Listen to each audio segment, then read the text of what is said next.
ស្ដីខ្ញុំអហើយខ្ញុំភ័យមិនដឹងដល់ថ្ងៃនោះយ៉ាងណាដល់ថ្ងៃនោះយ៉ាងណាឡាឡាដល់ថ្ងៃនោះយ៉ាងណាអត់រៀបភ្លៀងភ្លៀងខ្យល់ត្រជាក់ដល់ខ្លាំងបេងដូងចាប់ដើម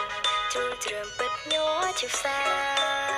តាយ៉ាងណាទៅដែលគេធ្លាប់ហៅថាក្តីស្នេហាតាយ៉ាងណាទៅដែលគេធ្លាប់ហៅថាក្តីស្នេហាម៉ែចាំអត់ខ្ញុំកាអើតើវាស្នេហ៍ខ្ញុំយ៉ាងមិនទៅតើវាស្នេហ៍ខ្ញុំយ៉ាងមិនទៅឡាឡាវាស្នេហ៍ខ្ញុំយ៉ាងមិនទៅ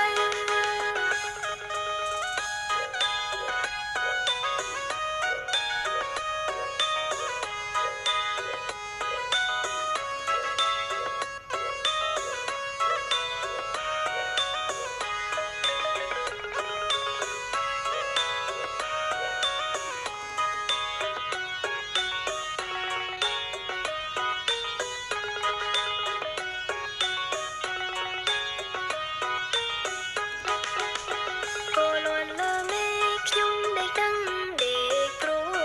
យនឹងដល់ពេលមួយ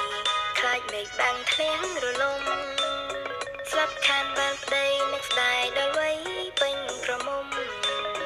ស្លាប់ខានបានប្តីនឹកស្ដាយដល់វ័យពេញក្រមុំ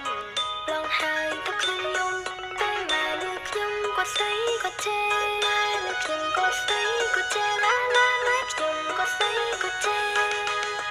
គេអបានប្តីអើខ្ញុំភ័យ